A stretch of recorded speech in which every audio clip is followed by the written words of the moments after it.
Welcome into the Thunder Basketball Universe presented by COOP Ale Works. We're recording this on Thursday, April 20th, which means Sam Presti, the general manager of the Oklahoma City Thunder, just gave his end-of-season press conference. We've already heard from the players and their end-of-season interviews, and the Thunder's 15th season of basketball has officially come to a close here in Oklahoma City. And so to reflect on all of that, everything over the past really week and a half, we brought in our good friend, Royce Young, to just kind of help you recap and digest, debrief a little bit about kind of the whirlwind that has happened over these past 7-8 days for the Thunder, starting with an incredible run in the postseason for OKC. 2 games in a play-in tournament played against the New Orleans Pelicans and the Minnesota Timberwolves. For the youngest team in the NBA, this is just incredible experience. Yeah, you think about the days leading up to those games as well, of being sort of these pressure-packed environments that this young Thunder team had not been a part of yet. And so to have kind of the capper and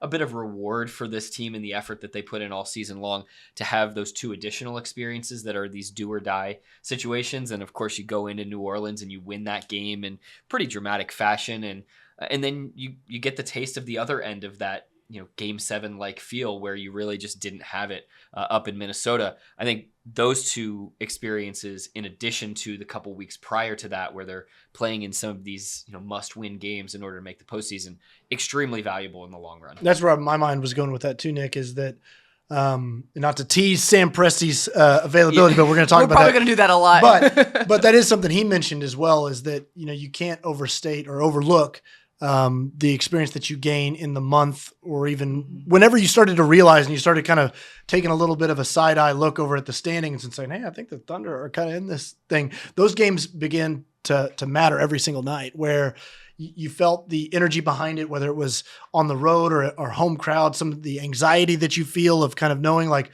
we kind of need to win this game. And you can't replicate those sorts of things. That is invaluable experience that you develop. And then it all builds up to when you play in a actual postseason game. And whereas, a home game that matters in March, there's nothing similar. You guys were there. The intensity cranks up. Everybody's wearing the shirts. The crowd is cheering for every single basket that's made, booing every single foul call. The physicality ramps up. And that sort of stuff, you really can't pay for that in any way in the NBA. You can't buy it. So the Thunder, like you said, Nick, they got kind of both ends of the spectrum on that. And, there's so much to learn from. But what's interesting about just the play-in setup is that, in a lot of cases, we've seen a Thunder team go in and lose a game by 20 in a postseason game, and then say, all right, let's turn the page and go to game 2, make some adjustments, correct some issues, then they'll bounce back. Series ever. Right. Exactly. That's what I was thinking. It's like, man, it's just such a shame that there's not a game 2 against the Timberwolves, because the Thunder didn't have their fastball. They did not play their best game. And that game snowballed in a lot of different ways against them. And to be able to bounce back and play it again would have been really fun, but that's just the nature of that play-in. And, it can be really harsh the way that your season ends like that. But the fact of the matter is, there are teams in the Thunder's peer group that would be desperately dying for just to even have those experiences. And the idea that this Thunder team doesn't have to wait another year to start getting those experiences, and for sure they've got to start over from the blank slate next season, but to be able to get that this year and not have to wait another year or wait longer down the line in this path to get that taste is really, really valuable when you think about where maybe some of the other teams in their same age range are. And also I'd point this out, like the preparation element of it, whether, it was spending multiple days preparing for the New Orleans Pelicans, but you're scouting them, you're going deep into a team, whereas you don't normally do that in the regular season. You have players on your roster that are mimicking their players, and you're really diving into it. And of course it's unusual to then have to turn the page and play a new team all over again, but just that experience of trying to really hyper focus on a game. And in some ways I think that, not to put Thunder colored glasses on this, but in some ways the way that outcome happened with the Timberwolves, it can almost inspire you over the offseason to say like, look at what happened for us. And we do need to, take that experience and learn from it and feel what that felt like, to not have our fastball in a game that we really needed to win, and you build upon that. Of course, you would have rather played better. Of course, you would have rather won the game, but there's so much that you can learn from it on both ends of the spectrum to assess how did that game get away from us? What do we need to do different in the future? You mentioned it, Paris. This is the youngest team in the NBA. I don't care that the broadcast kept saying second youngest. They had that wrong. They were getting confused with the second youngest in NBA history. Yeah, it's just semantics, but like, it is annoying when we should have just gone over to the TV booth and said, excuse me, we can help you out here. Well, this explains a lot. Okay, so I have to bring up this personal anecdote. So I was talking to my mom yesterday, and she was like, yeah, the Thunder's the second youngest team in the NBA, right? And I was like, where did you get that from? I have been telling you all year long this is the youngest team. But she must have been listening to the broadcast, and it just got And also, like, teams can kind of cook the books on that sort of thing. I don't know that this is what happened, but like a team signs a player to a 10-day that happens to be 20 years old, and it like lowers it to something. It skews the average just enough. I don't even know what happened. I think that it was like, the Thunder or the Rockets were like very neck and neck in terms of the youngest teams, but that was irritating me. Just a little bit grating. Repeated that over and over again. But it was something that Coach Dagnall mentioned after the game. What we heard from every single player, you could just tell this group was very, very proud. Right? There was clearly disappointment after that Timberwolves game. They obviously wanted to win the game. They were playing really hard. They had gotten themselves in this position. They wanted to keep going. However, they recognized how far they had come since the Thunder opened up the season against the Minnesota Timberwolves. And if you contrast those two box scores, I mean, that's a completely different team. And the Thunder itself, the youngest team in the NBA, had taken so many strides to get to where they were in that postseason opportunity. And Coach Dagnall, like you're mentioning, he was saying the contrasting experiences between having a full 48-minute effort, really, like from start to finish against the New Orleans Pelicans, and what that in turn gave you as a result compared to this game against the Timberwolves, which is a completely different team, obviously a lot more size, but against the Timberwolves, who are bigger, but you didn't throw your fast pitch. Those are really two games that you can look at, contrast, and have very relevant experiences that you can carry forward into the offseason. And I like what you're saying, Paris, about comparing the box score from the beginning of the season to the end of the season. And the fact that the Thunder players were able, even after that competitive event, to reflect on what they had done over the course of the season. That's a sign of maturity, that they're not so locked in to what is in reactive to what's happening on one night, but able to see the bigger picture of the season. And to your point, if you look at the box score from that second play-in game, there's 4 guys, Isaiah Joe, Jay Will, Aaron Wiggins, and Lindy Waters III, that it got heavy rotation minutes. Those 4 guys didn't even see the floor at the beginning of the season. And it just goes to show kind of the power of exploration, and what we all talked about at the beginning of the year of how many different lineups this team was playing, and the fact that they played 30 different starting lineups and 13 guys some nights. All of that is the process of discovery that leads to a point where those guys are even able to contribute at that late stage of the year. And I'd also say, we all got kind of hyper-focused on what was going on the last month and a half, 2 months of the season. But like you said, Nick, this is kind of the benefit of the offseason, is you can zoom out and you can now start to kind of assess the whole thing in totality and look at those pockets of games in December when the Thunder didn't play very well, and then when they played better in January, and you can just kind of get a better overall look at what kind of went on throughout the whole year, rather than just fixating on the last 3 weeks, which was kind of felt like this sprint to the finish and then getting into the play-in. And a lot of people are kind of evaluating the Thunder on that. But when you really kind of see like this whole narrative arc that kind of happened throughout the year with the ups and downs of the 82-game schedule, what you learned, what you experienced, how individual players got better, how individual players emerged that you maybe didn't expect them to. And also just kind of, for somebody that is a Thunder fan, just to think back of like how they felt and what their outlook for the team was in October versus what you feel about them right now is probably a lot different. Yep. Players that you didn't even know who they were now feel like these really important pieces to the Thunder's future. And that it's just a good example of, as you go along through it, it's hard not to react. It's hard not to get caught up in the moments, especially as the tension cranks up. But you do have to kind of try to keep this perspective as best you can, because once you get to the offseason, you can kind of see it a little bit better for what it is. Yeah, we talked about all of that and heard about all of that in the players' end of season press conference. And we learned a lot between that and Sam Presti's media veil. So don't go anywhere, because we are breaking down everything you need to know from those interviews. COOP Ale Works is the proud sponsor of Thunder Basketball Universe. Brewers of the fan favorites F5 IPA and 99-calorie Ice Chest IPA. You'll find those and many more COOP beers at retailers across Oklahoma. Learn more at CoopAleWorks.com.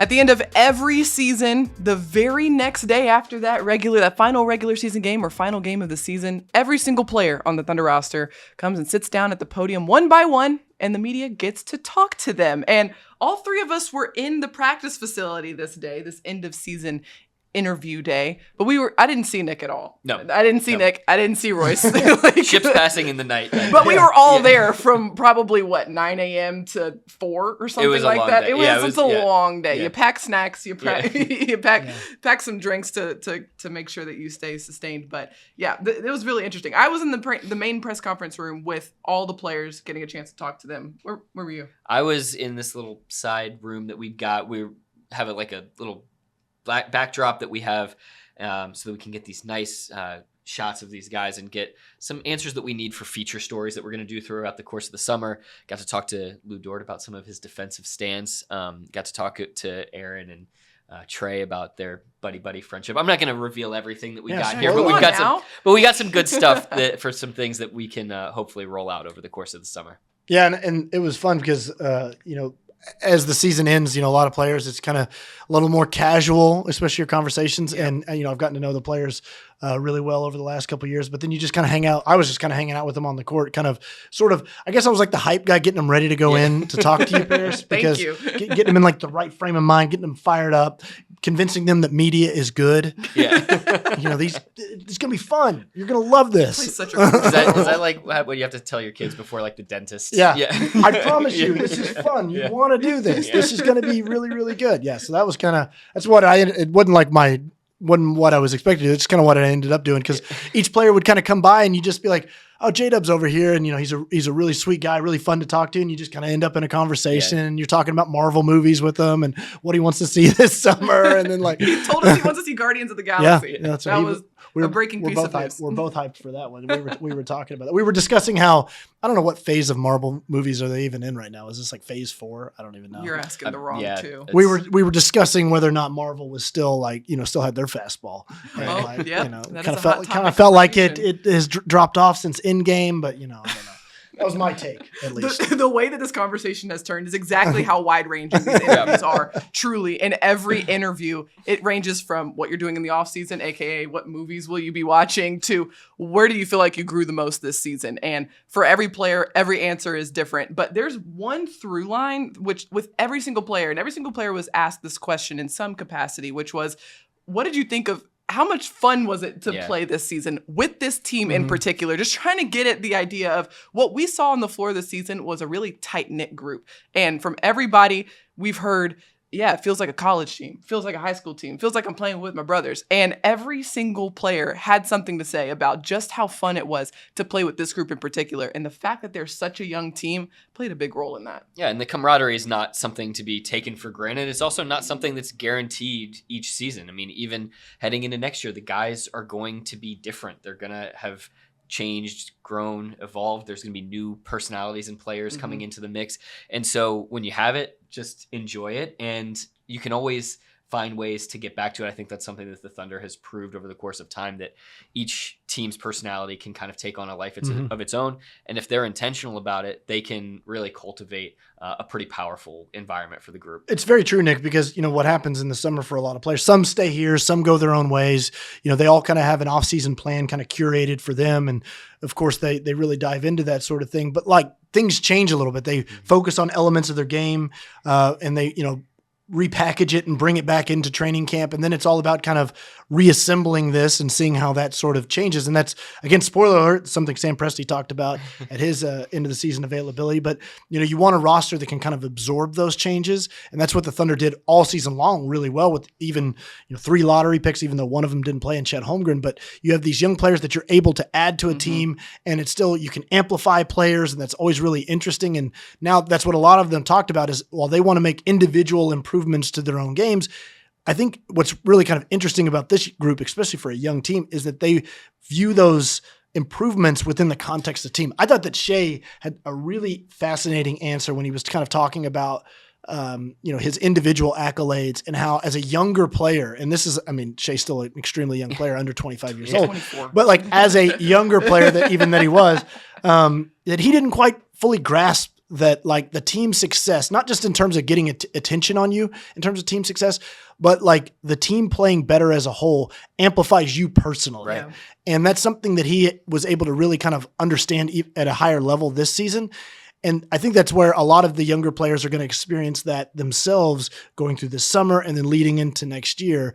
And maybe it doesn't take them, what was this, Shai's 5th season? Mm-hmm. Maybe it doesn't take him 5 years to get to that point, because Shai has obviously been a super high level player, Right. but that's something that really kind of clicked for him. It sounded like this season. I thought that was really interesting. An anecdote I just wanted to share, which was back to this kind of comment about culture and how much fun it was to play for this team. In our room off to the side, I asked each of the players what their favorite play or moment was throughout the course of the season. And I kind of anticipated a lot of J-Dub's buzzer beater, Shai's buzzer beater, or Lou's great defensive stop. And we certainly got some of those answers. But the most common answer that I got was Trey Mann's dunk in game 82 against the Memphis Grizzlies. Yep. It's really telling, honestly. And everybody, pouring water on him at the end of the game. And it's exactly right, Royce. Like, it was very telling of this group that in a game where the Thunder didn't have anything to play for on the scoreboard, and these guys that were out there on the floor had been the ones that were cheering on the starters and the main rotation guys all season long, that those roles got to be inverted for a night.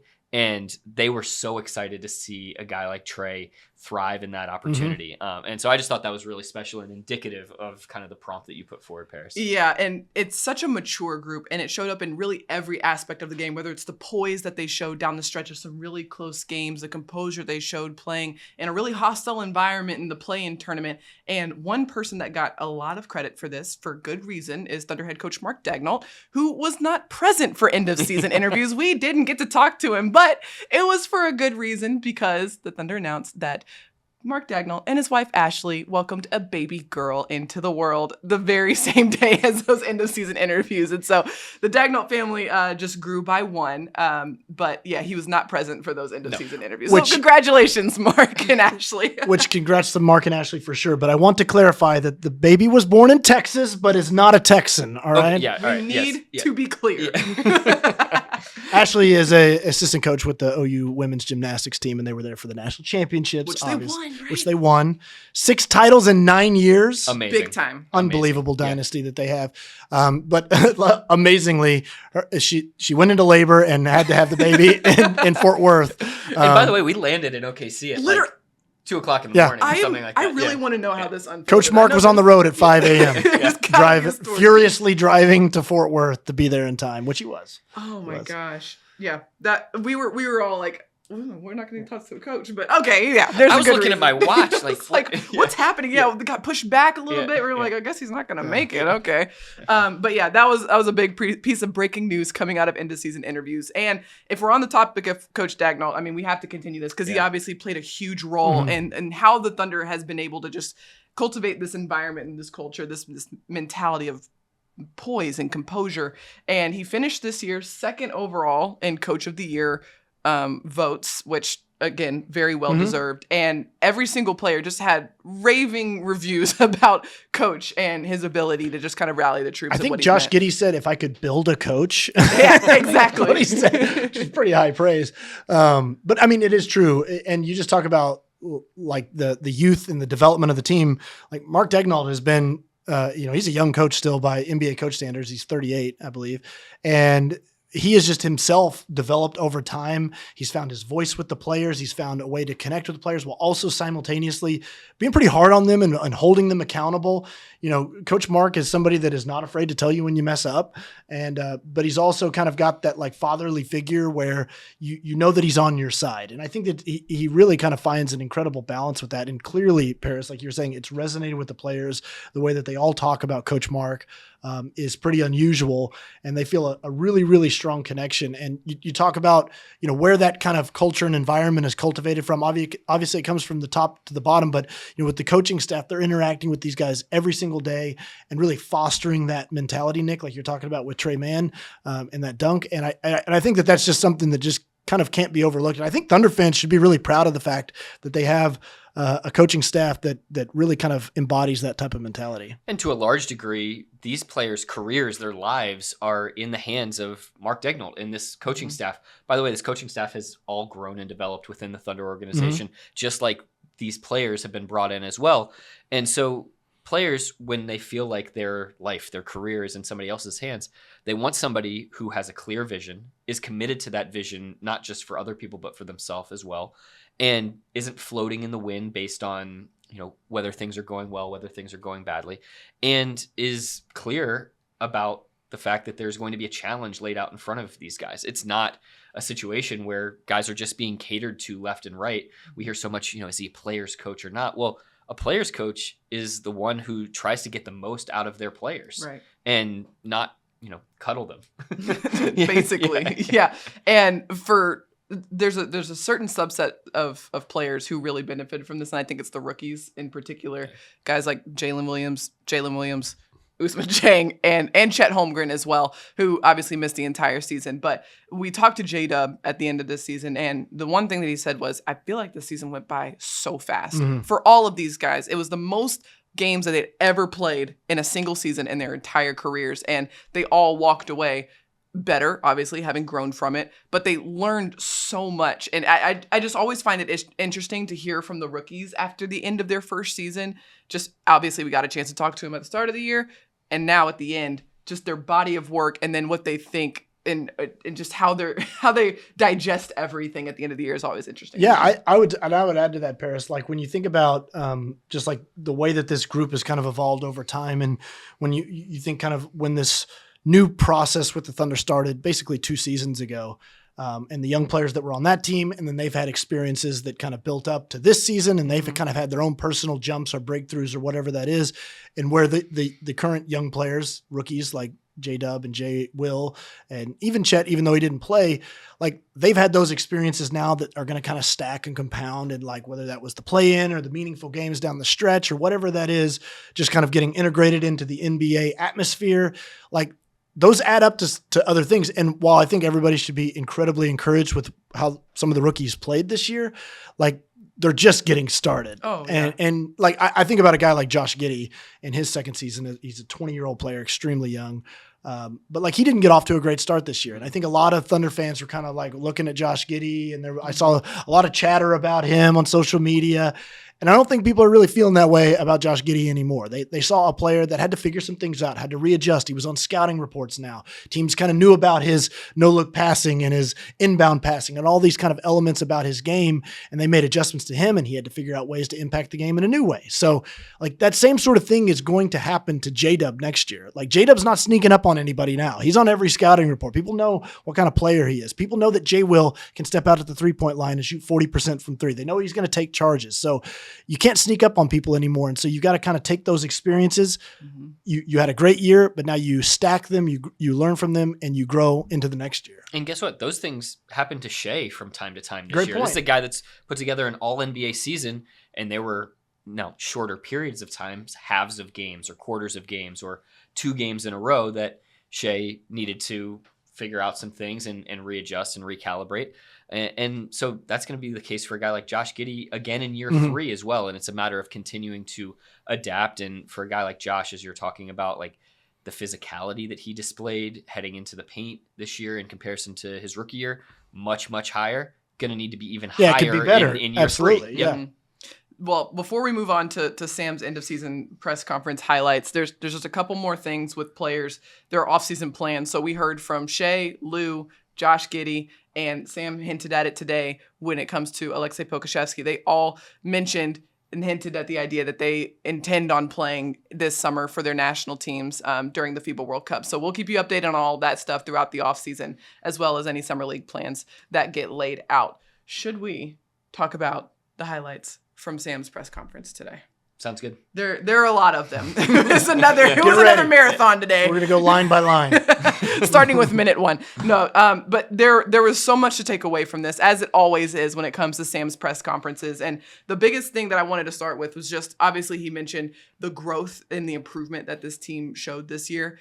but it was the how and not the what that he was focused on, and particularly when it came to how the players were able to develop throughout this season. Yeah, which was really interesting. And I'll say this about Sam's end of the season availability too. Like, it's one of those things where it can be long, no doubt about it. I mean, you guys are sitting in there for it, but at the same time, like, if you're paying attention and you can also refer back to it, it's kind of like there are a lot of answers to the test kind of just presented to you right there. And if you really want to know as a fan, like, what's my organization thinking? What's my team thinking? What are they planning to do?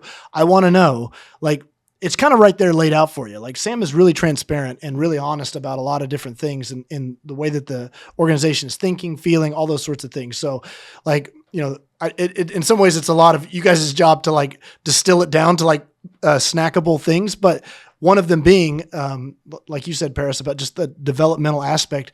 One of the things Sam pointed out was that when you look at this team and how they kind of made this jump forward this year, it wasn't anything external. Like, they added new players, but it was through the draft, which has always been kind of part of the plan. And that's just part of the Thunder ethos, is to bring in new talent and then develop them internally.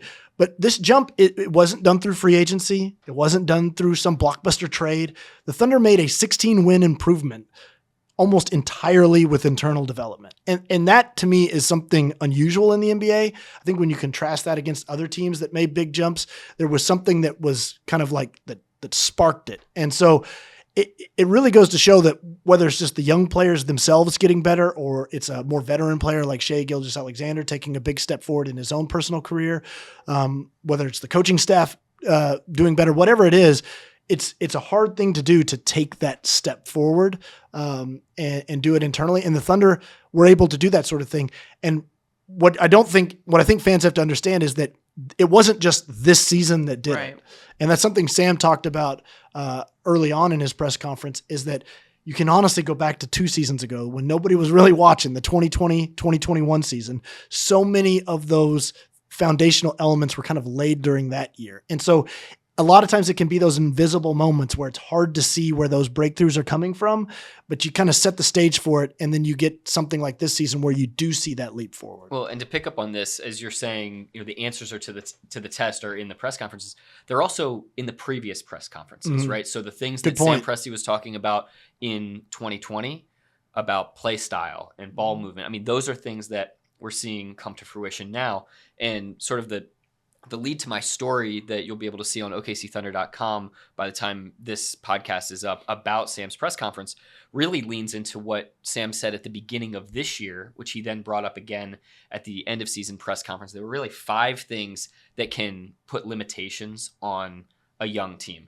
And that's personal ambition, internal communication, and kind of an amplification of outside voices, lack of physicality, and then an overreaction to the fits and starts of an 82-game NBA season. And basically what Sam said is that the Thunder, while certainly has some strides to go in some of these areas like physicality, they did an amazing job of prioritizing what needed to be prioritizing, and not intentionally not allowing those 5 factors that can really inhibit young teams to become an issue. And so I think on a more meta level, as opposed to, you know, some of the details of like, you know, how J-Dub was able to perform better in small ball lineups. That was the biggest takeaway that I had of how this team was able to navigate a long 82-game season, being as young as it was, and come away with 40 wins and 2 play-in games. And I wanted to go back to something you said, Nick, which is a great point of looking back to previous press conferences, and shameless plug to the path here. But I mentioned this in the one about the assists with against the Pacers, where the Thunder set the assist record. And it was something Sam had said in last season's end of the season availability, where he talked about this third quarter in Dallas, where the team really felt like that they had found a rhythm and they were playing both sides of the ball. And like, if you just watch that answer in a vacuum, it's like he explained the beautiful offense that we saw coming this year, of the way that the team was playing with less pattern, more rhythm, and just kind of the concept of like how you try to capture that in a moment. And, you know, I think that there's so many things, like, while you can react and digest a press conference today, I do think it's a great point that sometimes these things are so much more interesting to look back on a year from now, because it's like setting the table for what's to come. So like you project it out to next season, and Sam talked a lot about what's maybe ahead for this group, but like you think about how progression is not linear, and you do have to start, your record starts 0-0. You've got to integrate new things. So just like keep that in mind as you watch next year and you're going, what's going on the court? I don't understand.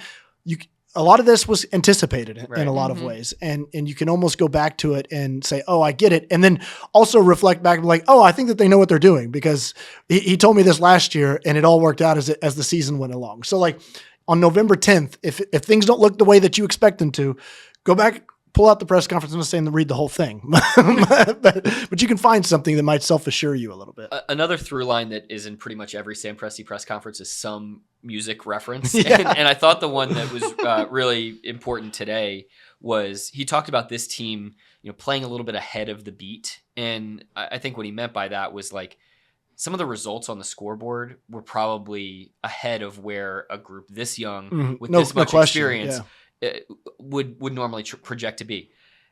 Again, being able to zoom out and have the wisdom to recognize this whole thing in a longer view. He mentioned that there are going to be times where this team plays behind the beat, and there were times this season where they played behind the beat, some losing streaks and some stretches this season, including towards the end of the year, where they just did not quite look like the same team. That is going to happen next year. It's going to happen in the years after that as well, but there are going to be some stretches where that's the case. And just like it's okay that this team was a little bit ahead of the beat this year, it's going to be okay that the team is a little bit behind the beat at times too. That's all a part of this kind of mountain climb that Sam has talked about. It's all about making sure that they're able to navigate those headwinds that you mentioned, those 5 things that typically sort of kind of cause resistance to young teams to be able to grow. And throughout this season, he mentioned that the players really learned how long an 82-game season really is. They were able to navigate kind of the emotional and physical and mental toll that it takes on a player. And so there were a lot of lessons learned there. And the other thing that's really stood out to me was just thinking about next season. And he said, everybody in the organization, players included, understand there is still a lot of work to do. No question. We were really, we did well this season. We showed a lot of growth. We showed a lot of improvement, but next season, it's back to 0-0, essentially back to ground zero. And there's still a lot of work to do for this. And also team. Like the Thunder are not sneaking up on anybody next year. Right. Like there's, I think a lot of people did have some assumptions about the Thunder this year, the way that they maybe perceive the team when you are the youngest team in the NBA. They had to burn those, though. Yeah, you have to burn that and you have to save those. Save them, goes. But like you're not going to get that same luxury going into next year. When Oklahoma City rolls into an arena next year, people are going to know, oh, that number 2 is really, really good. And he might, and then, number 5 is going to lock up our guy. I mean, all these types of things are now kind of like off the table for the Thunder. So, you do have to kind of almost reinvent yourself in a lot of ways. And then of course, the Thunder will have additions within that. Right. And some of those things that they learned this year, you've almost got to unlearn them, whether it was discovering some really positive small ball lineups that really worked really well.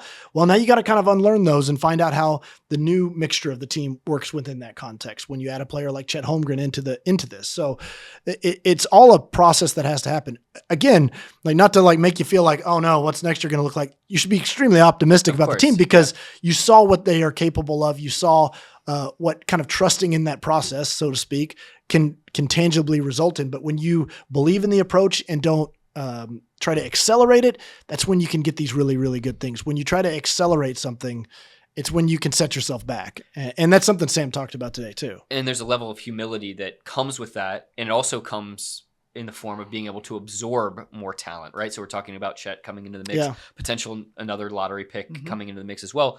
But this Thunder group with leaders who are selfless, like Shea and Lou and Josh are selfless, was able to absorb a guy like J-Dub who just, he's kind of like a tide, just kept coming in a little bit further, a little bit further, a little bit further. And the team, as I said in my article, was kind of like a wide sandy beach that was able to sort of absorb more and more of J-Dub over the course of the season. And I thought that was a great point that Sam made, but also a precursor to what's going to happen in the future as well. I mean, you think really long term. And a lot of these guys are going to be required to sacrifice if you want to get to where this team and organization wants to get to. Absolutely. And like, and this is something that has been talked about I think we might have even talked about it today, but just like the concept of an amplifier and what a player like that can be. And it doesn't just mean that makes everybody around you better, but also just allows people around you to be better, right, where you understand your fit and your function within a team. I mean, you know this better than us, Paris, but like, and I think Sam even talked about learning this kind of from Nick Collison of like, right. Nick Collison understood like, this is my function within a team. Nick Collison was a McDonald's All-American. What was he, a 4-time All-American at Kansas? Yes. A 3-time All-American? Yeah. Like one of the greatest players in Kansas Jayhawk history. And he came into the NBA and had to understand what is my function and how am I successful in this league. And that sometimes takes players 5 years to figure out. Some players can figure it out early on in their careers. A guy like Josh Giddey, I think, kind of has a good concept of that earlier than most players do because he's got kind of this intangible maturity about him. That doesn't always click for every single player, but this Thunder team, I think, has tried to kind of prioritize that as a mindset.